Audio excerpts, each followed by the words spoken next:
Hi, babe. Welcome in. My name is Yvonne. You may know me as Luna.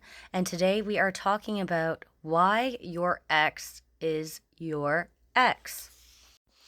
Now, it's important to remember that exes are not limited to romance. We can have ex connections or bonds with our friends, our family members, coworkers. This is anybody who you have felt the need to separate from.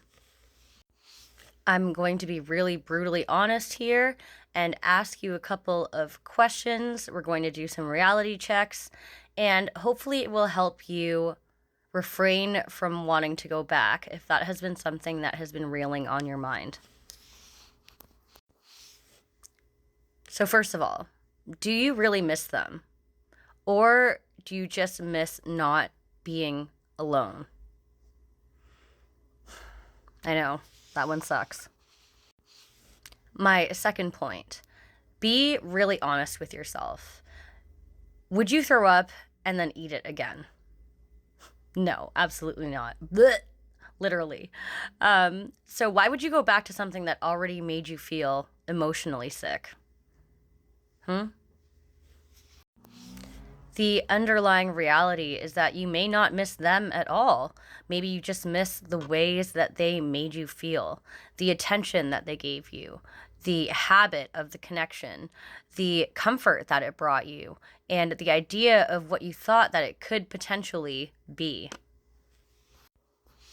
You need to remember that familiar doesn't mean right, and comfort doesn't always mean healthy. Now for the reality checks. Number one, it didn't end randomly. Something was not working. Endings usually don't come out of nowhere, they come from repeated patterns. Number two, you felt like you had to keep adjusting yourself to feel like you could keep them. But love shouldn't mean that you have to lose yourself. Like, what? Number three, you were not fully at peace in the relationship. You could feel it, but you just kind of ignored it. Number four, the same problems kept coming back. What doesn't get fixed will repeat itself. Number five, you felt more stress than stability. Love should not feel like constant tension. Number six, you were confused more than reassured. Love should not bring mixed signals, it should be consistent. Number seven, you accepted less than what you deserved. You lowered your standards to keep the connection, and we should never, ever be lowering our standards. Absolutely not.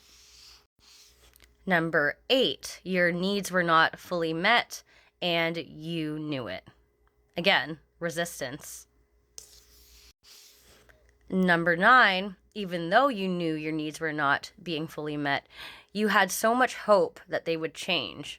But potential is not reality. Please, no, do not confuse the two. Number 10, you may have ignored red flags that you could clearly see. And what you excused, you have now come to understand. The hard way, the long way. Number 11 is you were giving more than you were receiving.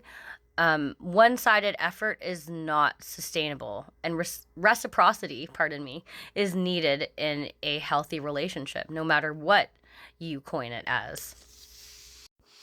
Number 12 is you felt emotionally drained and not filled. Love should pour into you and not drain you. But again, it needs to be mutual. Number 13 is you lost parts of yourself trying to make this work. You became someone you didn't recognize. Maybe you were trying to focus so much on who they were and what they needed, what they liked, what they wanted, as opposed to yourself. And self-care is actually one of the most important things in order to sustain a healthy relationship. I know, that sucks, but it's true. Finally, number 14, deep down, you knew it wasn't right. And your intuition was never confused, never ever. You just silenced it. The real truth to acknowledge here may be that if it truly aligned with you, it wouldn't have cost you your peace. Okay?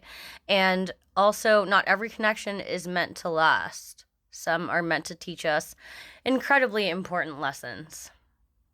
And hopefully, I have helped to teach you something today. Good luck. I love you.